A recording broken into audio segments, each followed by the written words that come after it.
حوامیم کی صورتوں کا یہ سیٹ یہاں مکمل ہوتا ہے، جس میں اللہ تعالیٰ نے کلام مجید کا پورا خلاصہ مسلمان جماعت کی تیاری کے لیے جس تعلیم کی، تربیت کی، جن نظریات کی، جن افکار اور علوم کی، جن اعمال اور اخلاق کی ضرورت ہے، ان کے اندر جس طرح عقل پیدا کرنی ہے، اس سب کا بیان اللہ تعالیٰ نے ان صورتوں میں فرمایا ہے۔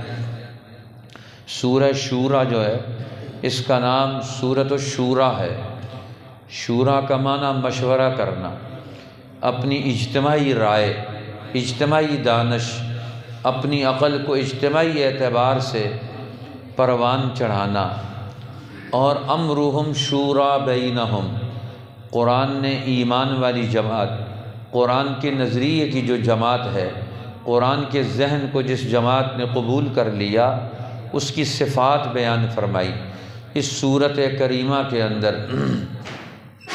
والذین استجابوا لربہم، وہ لوگ جنہوں نے اپنے رب کا حکم قبول کر لیا، اقاموا الصلاۃ، وہ نماز قائم کرتے ہیں، وانفقوا مما رزقناہم سرا وعلانیہ، اور اللہ کے دیے ہوئے مال میں سے خرچ کرتے ہیں، وامرہم شورى بینہم، اور ان کے معاملات، ان کے اجتماعی امور اور معاملات آپس کے باہمی مشاورت سے طے پاتے ہیں۔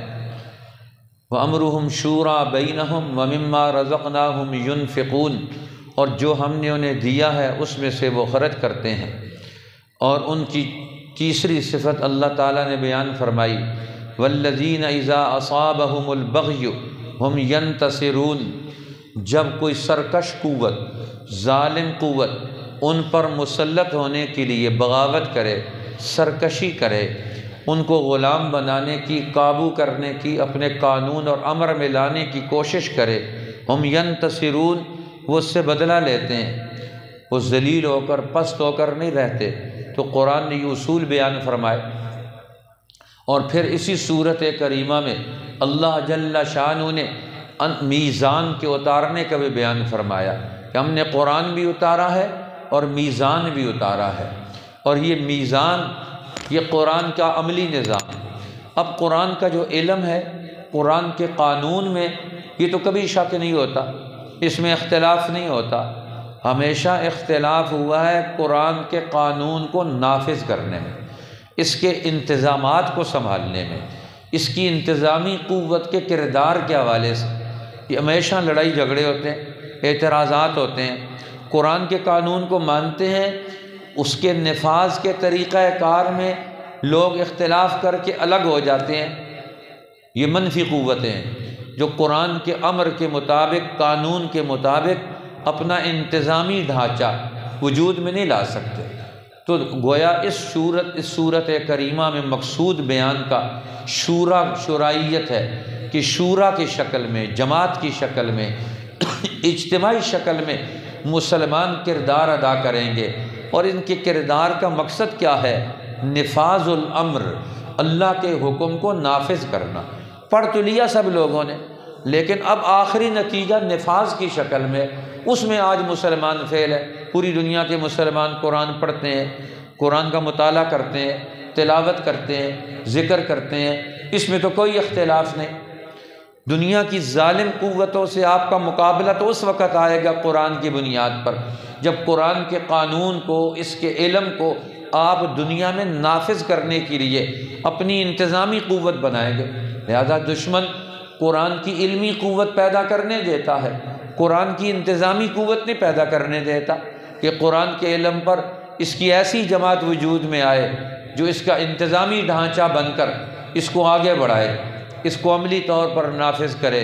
لہٰذا یہ بھی مسلمانوں پر ذمہ داری ہے۔ نبی اکرم صلی اللہ علیہ وسلم نے مکی زندگی میں 13 سال جو جماعت بنائی، پارٹی بنائی، وہ قرآن کے نظام کو نافذ کرنے والی قوت نافذہ ہے۔ قوت نافذہ کے بغیر کوئی قانون خود نافذ نہیں ہو سکتا، اس کو نافذ کرنے والی قوت ہوگی۔ آج قرآن کو پڑھنے والے لوگ ہیں، اس کو نافذ کرنے والے لوگ کوئی بھی نہیں، وہ ٹیم ہی کوئی نہیں جو اس کو نفاذ کرے۔ اس کے اندر صلاحیت ہوتی ہے قانون سازی کی، اجتہاد کی، علمی گہرائی کی، معاشرتی مسائل پر گہری نظر رکھنے کی، معاشرے کے مسائل کو لے کر، قرآن کے علم کو لے کر ان میں تطبیق دے سکے، قرآن کے علم کو ہر دور کے تقاضے کے مطابق قانون سازی میں ڈھال سکے۔ اب وہ قوت نافذہ ہے، وہ قرآن وہ پیدا کرنا چاہتا ہے۔ رسول اللہ نے وہ قوت نافذہ پیدا کی کہ جو اس قرآن کو دنیا میں نافذ کرے گی، قانون سازی کرے گی اس کی مطابقت میں۔ اس کے مقابلے میں جو قوتیں موجود ہیں، منفی قوتیں، ان کو اٹھا کے پھینک دیں گے، تب یہ معاشرہ ترقی کرے گا۔ قرآن کے علم اور قرآن کے قانون کے نفاذ، ان دونوں کو ملا کر اب مسلمان یہ دور نبوی کی طرف لوٹے۔ دور نبوی کس چیز کا نام ہے؟ قرآن کا علم بھی ہے اور قرآن کا نفاذ بھی ہے۔ آج مسلمان دور نبوی کی طرف نہیں جا رہے، دور زوال کی طرف چلے۔ قرآن کا علم لیتے ہیں اور دور نبوی میں جو قرآن نافذ ہو رہا تھا اور قرآن عمل میں آ رہا تھا، انتظامی ڈھانچہ اس کا پیدا ہو چکا تھا، آج مسلمان وہ نہیں ہے۔ بڑے بڑے علماء، بڑے بڑے مدارس، بڑی بڑی خانقاہیں، بڑی بڑی مذہبی جماعتیں، بڑے بڑے لیکچر اور خطابات ہیں، لیکن ان کے نتائج کیا ہیں؟ نتیجے میں واقع فیل ہے، واز فیل ہو جاتا ہے، نصیحت فیل ہو جاتی ہے۔ جب آپ کے پاس قانونی طاقت نہ ہو، ایک غلط قانون پوری قوم کو غلط حکم ماننے پر مجبور کر دیتا ہے۔ وہ ظلم کا قانون، وہ ان سے ناجائز کام پوری قوم سے کروا لیتا ہے قانونی طاقت کی بنیاد پر۔ جب کوئی کفر، جب کوئی ظالم قوت قانونی طاقت میں ڈھل کر کسی قوم پر مسلط ہو جائے، وہ ان سے ان کے مذہب کے خلاف کام کروائیں گے۔ آج 100% مسلمان ہیں، 100% مسلمانوں کا معاشرہ ہے، لیکن ہمارے معاشرے میں ہم سود کے نظام سے نہیں بچ سکتے، رشوت کے نظام سے نہیں بچ سکتے، آج ہم دھوکہ دینے سے، دھوکے کی تجارت سے نہیں بچ سکتے، فراڈ کرنے سے نہیں بچ سکتے، مجبور ہو کر فراڈ کرتے ہیں، جھوٹ بولتے ہیں، کبھی اختیار سے بولتے ہیں، کبھی جھوٹ سے بولتے ہیں۔ 95% ہماری عدالتوں میں گواہیاں، جھوٹی گواہیاں دلوائی جاتی ہیں جن کا حقائق اور واقعات سے کوئی تعلق نہیں ہوتا۔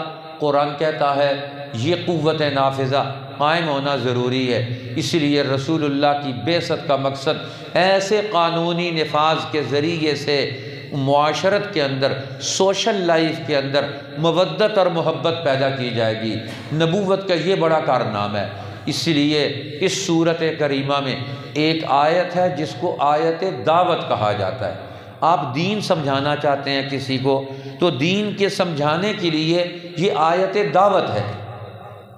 اب اس کے 10 جملے ہیں، ایک آیت ہے اور اس کے 10 جملے ہیں جس میں پورے دین کا تعارف کروایا گیا۔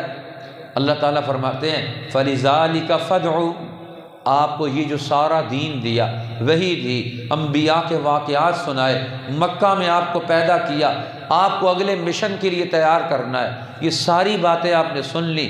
فَلِذَلِكَ فَادْعُ، اب آپ کیا کریں؟ اس پورے مشن کو لے کر، اس کی دعوت لے کر، اس کا ذہن لے کر، اس کا نظریہ لے کر آپ عرب کے اندر سے، مکہ کے اندر سے نئی قوت کھڑی کریں اس کے دعوتی نظام کے ذریعے سے۔ وَاسْتَقِمْ، اور اس پر مضبوطی سے ڈٹ جائیں۔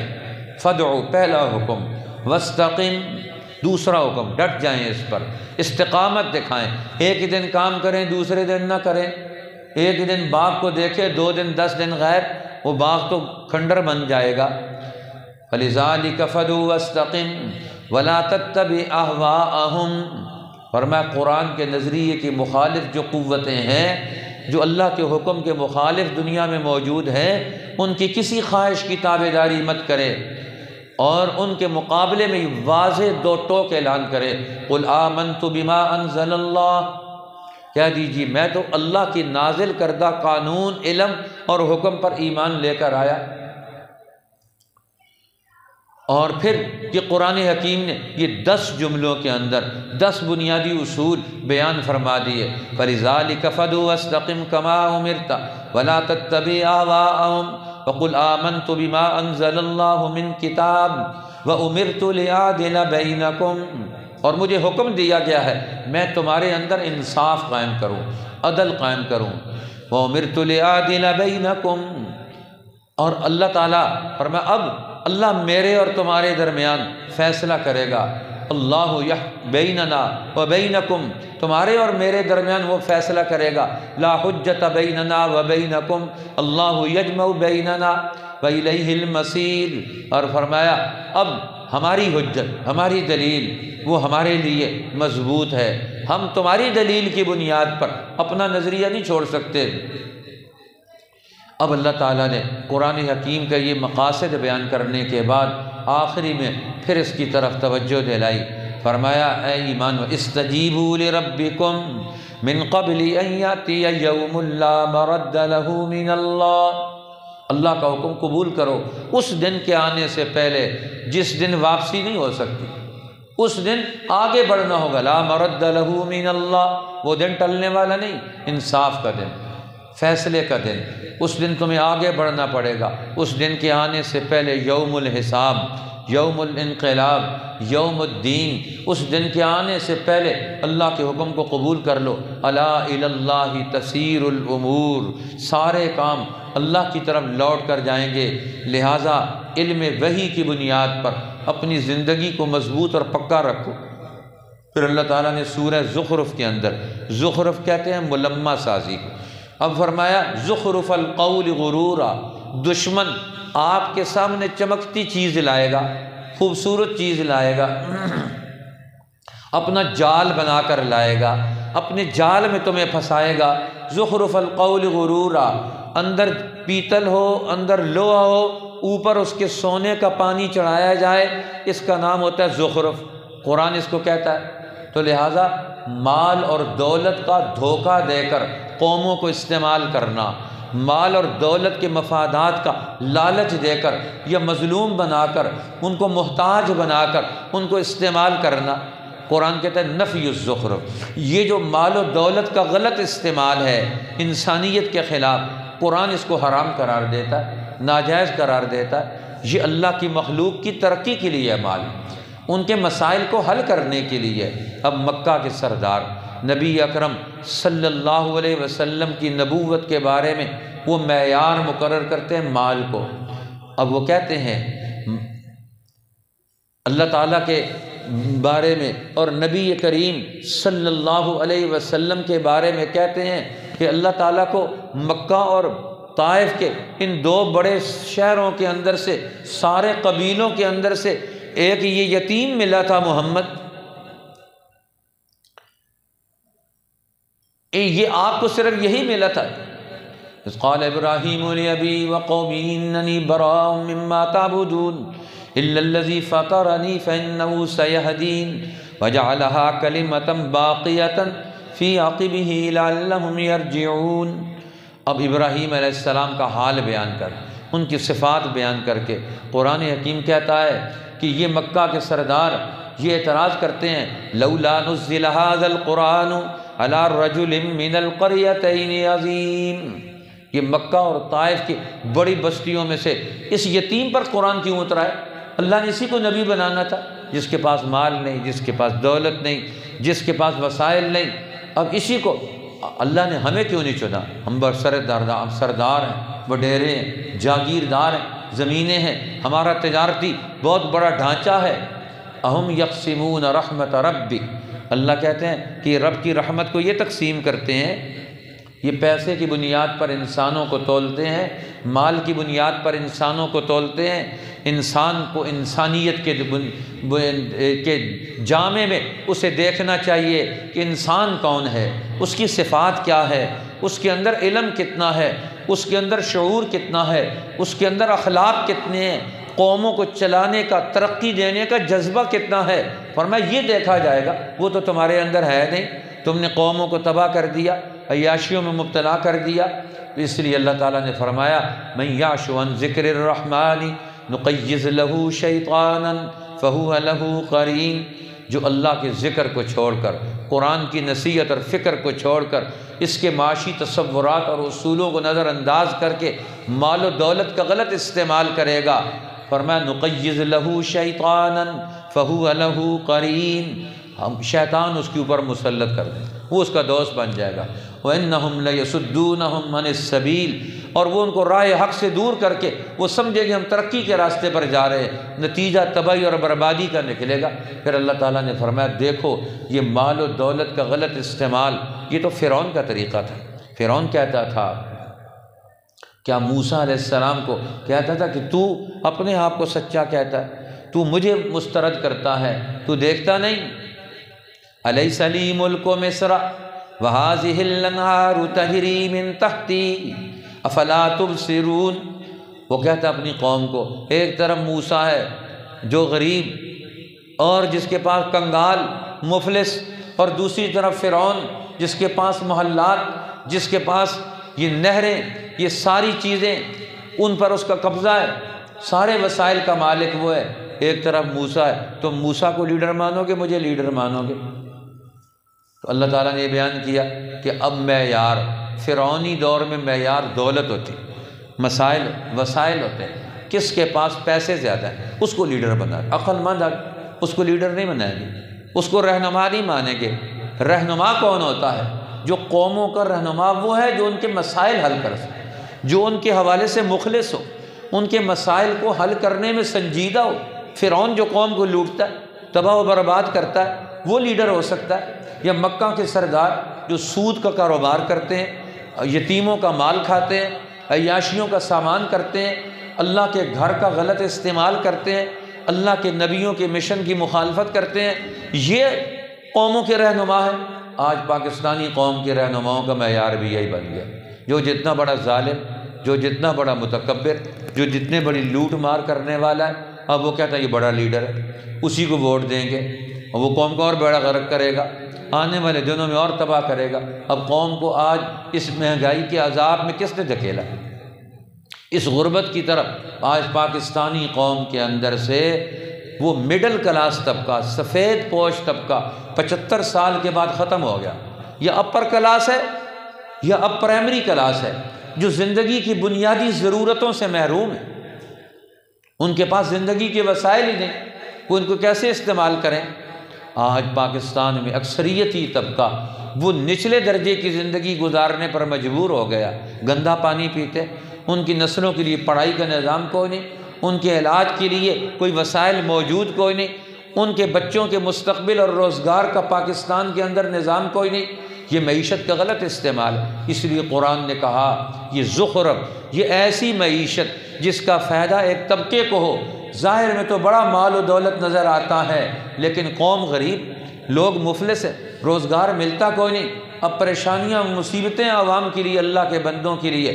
فرمایا قرآن یہ نفی الزخرف کا نظام لے کر آیا، ایسا مال اور دولت کا استعمال جس سے قوموں کے لیے بحران پیدا ہو، یہ جھوٹا طریقہ کار ہے، یہ غلط معیشت ہے۔ صحیح معیشت وہ ہوگی جس میں زراعت ترقی کرے، جس میں صنعت ترقی کرے، جس میں تجارت ترقی کرے، جس میں وسائل پیدا ہوں، جس میں غربت ختم ہو، ہر آدمی اپنی زندگی کی ضرورت کو پورا کر سکے۔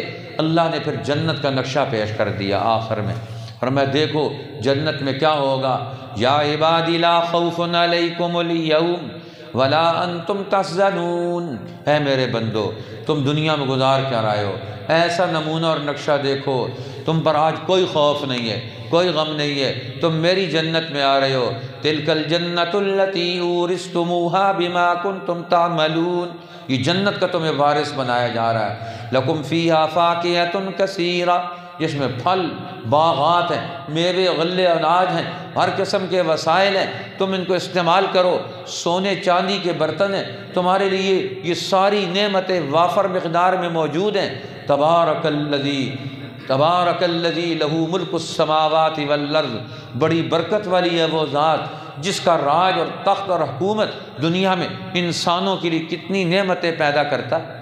اللہ کا راج، اللہ کی حکومت انسانوں کے لیے غلے اناج، پانی، بارشیں، روشنیاں، ہر چیز مہیا کرتی ہے، اور یہ دنیا کے حکمران قوم سے ہر چیز چھین لیتے ہیں، قوم کے اوپر قرضے لاد دیتے ہیں، قوم کے اوپر مصیبتیں لاد دیتے ہیں۔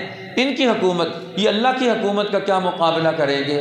اس لیے مسلمان اللہ کی حکومت کا قائل ہے، اللہ کی حکومت کو دنیا میں غالب کرے گا، اور جو اس کو غالب نہیں کرے گا تو سورہ دخان میں اللہ نے ان کو پھر انذار کیا، اب تمہاری حکومتوں کو اٹھا کے پھینک دیا جائے گا، اور پھر ان کے لیے یوم نبطش البطشۃ الکبریٰ انا منتقمون، ان کے اوپر بطشۃ الکبریٰ کا دور آ رہا ہے، وہ دن آ رہا ہے جس میں ان کو زبردست پکڑا جائے گا، ان کی طاقت چھین لی جائے گی، ان کو محلات سے نکال دیا جائے گا، ان کے وسائل ان کے پاس ہوں گے استعمال نہیں کر سکیں گے۔ وہ دن آ رہا ہے، قوموں کے اندر شعور آئے گا، اللہ کی مدد مظلوموں کے ساتھ آئے گی، اور یہ ظالم لوٹ مار کرنے والے اللہ کے عذاب کا شکار ہوں گے۔ فرمایا دیکھ لو یہ فرعون تمہارے سامنے موجود ہے۔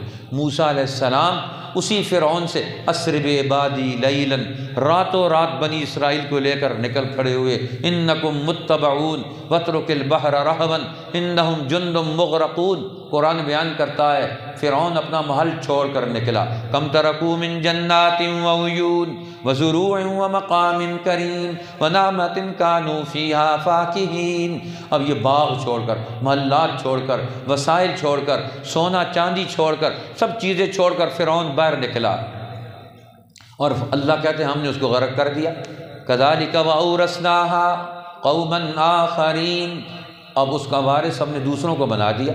فما بکت علیہم السماء والارض، اور فرعون پر نہ آسمان رویا نہ زمین روئی کہ ایسا خناس، ایسا فتنہ پرور قوت، قوموں کو غلام بنانے والا، تنگ کرنے والا، اب اللہ نے اس کے نظام کو ختم کروا دیا۔ اس لیے جو نظام اللہ کی مخلوق کو ترقی، خوشحالی، امن، انصاف، مودت، محبت، تحفظ، مستقبل کی کامیابیاں نہ دے سکے، قرآن کہتا ہے یہ ختم ہو جائے گا۔ ذق انک انت العزیز الکریم، اب تمہارے لیے عذاب کے دروازے۔ پھر فرمایا یہ نظام بھی، اور بین الاقوامی سطح پر بھی وہ قوتیں۔ سورۃ الجاثیہ میں اللہ نے بیان فرمایا، جاثیہ کہتے ہیں گھٹنوں کے بل گر جانا۔ فرمایا یہ بڑے بڑے نظام جو تمہیں نظر آتے ہیں، ترا کل امۃ تدعی الی کتابھا کل امۃ جاثیہ، ہر امت، ہر پارٹی جو دنیا میں ظلم کر کے، گناہ کر کے آئی، مجرم بن کر آئے، اب اللہ کے سامنے یہ گھٹنوں کے بل گرے ہوئے، ان کی طاقت ختم، اب یہ کھڑے نہیں ہو سکتے، ان کا مستقبل نہیں ہے۔ کل امۃ تدعی الی کتابھا، ان سے حساب کتاب لیا جائے گا۔ اور آخری نتیجہ وَلَهُ الْكِبْرِيَاءُ فِي السَّمَاوَاتِ وَالْأَرْضِ، آسمان و زمین کی کبریائی، طاقت، بلندی، عزت وہ اللہ کی ہے، وہی غالب اور حکمت والا ہے۔ سورۃ الاحقاف میں اللہ جل شانہ نے عرب والوں کا پورا دور ان کو سمجھایا۔ تمہارے قرب و جوار میں احقاف، قوم عاد اور قوم سمود کی بستیاں موجود ہے، یہ بڑے طاقتور لوگ تھے، تجارت بھی تھی، زراعت بھی تھی، اور ان کے پاس ہر قسم کا مال و دولت تھا۔ آج کہاں ہیں؟ نمونہ عبرت بن گئے۔ قرآن یہ بیان کرنے کے بعد سمجھاتا ہے، دیکھو نبی اکرم صلی اللہ علیہ وسلم پر مکہ کے باہر بطن نخلہ کی وادی میں قرآن پڑھ رہے ہیں، جنوں کی ایک جماعت آئی، انہوں نے آ کر قرآن سنا، اور سن کر قرآن کی دعوت اور نظریے کو قبول کر لیا۔ فرمایا فاصبر کما صبر اولو العزم من الرسل، جس طرح اولو العزم رسولوں نے صبر کیا، ہمت سے کام لے کر قوموں کو گمراہیوں سے نکالا اور ان کو راہ راست صراط مستقیم پر لا کے کھڑا کر دیا، فرمایا آپ بھی اسی طرح صبر و ہمت سے کام کریں۔ اگلا دور آپ کا ہے پھر سورہ محمد صلی اللہ علیہ وسلم، اس میں اللہ جل شانہ نے رسول اللہ کی جماعت کے غلبے کو بیان فرمایا۔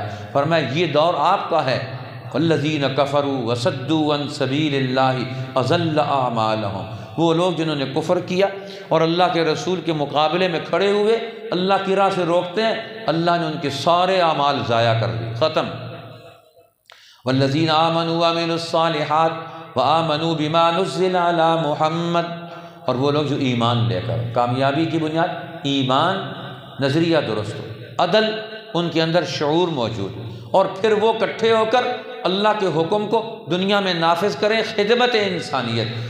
تو علم صحیح، عدل و انصاف کا قیام، انسانوں کی خدمت کا جذبہ جس انسان اور پارٹی اور جماعت کے اندر آئے گا، دنیا میں ترقی وہی کرے گی۔ قرآن کہتا اس کو دیکھ لو، پوری دنیا کی قوموں کی تاریخ ہے، ان تنصروا اللہ ینصرکم، اگر تم اللہ کی مدد کرو گے اللہ تمہاری مدد کر کے تمہیں فتح دے گا۔ اور جو لوگ قرآن کا یہ علم اور نظریہ نہیں لیتے، اللہ ان کے بارے میں کہتے ہیں افلا یتدبرون القرآن، یہ قرآن پر غور و فکر نہیں کرتے، ام علی قلوب اقفالها، ان کے دلوں پر تالے چڑھے ہوئے ہیں، دل بند کیے ہوئے، صلاحیتوں کا استعمال وہ قوم انسانیت کے حق میں نہیں کرتے تو یہ تو بڑی تباہی اور بربادی کی طرف جا رہے ہیں۔ ان کے دلوں پر تالے چڑھے ہوئے، پر میں تالے نہیں چڑھے ہوئے، اولئک الذین لعنہم اللہ، ان پر اللہ کی لعنت و پھٹکار آ گئی۔ فاصمہم واعمی ابصارہم، اللہ نے ان کو کن اندھا کر دیا، بہرا کر دیا، یہ سنتے بھی نہیں، دیکھتے بھی نہیں، یہ کھائیوں میں گرنے والے ہیں۔ اور فرمایا ایسے لوگ ہیں جو بخیل مال کو خرچ نہیں کرتے تو فرمایا اللہ ان قوموں کو اٹھا کے پھینک دے گا۔ ان تتولوا یستبدل قوما غیرکم ثم لا یکونوا امثالکم، اور اگر تم اپنے آپ کو نہیں بدلو گے تو اللہ تمہیں بدل دے گا، تمہاری جگہ اور لوگوں کو لے آئے گا جو حق کے لیے کردار ادا کریں، بخل کو توڑیں گے، حق کا علم حاصل کریں گے، اللہ کے نبیوں کے ساتھ تعاون میں کھڑے ہوں گے، غریب اور مسکین کے مسائل کو حل کریں گے، خدمت کا جذبہ رکھیں گے، اللہ انہی کو ترقی دے گا۔ دیکھ لو نبی کریم صلی اللہ علیہ وسلم کی جماعت اللہ نے کس طرح فتح دے دی، انا فتحنا لک فتحا مبینا، ہم نے آپ کو فتح مبین عطا کی۔ صلح حدیبیہ میں مکہ والے شکست کھا گئے، آپ کے نظریے کو قبول کر لیا، بظاہر یہاں شکست نظر آتی ہے لیکن اللہ فرماتے یہ فتح مبین ہے کہ دشمن شکست کھا گیا۔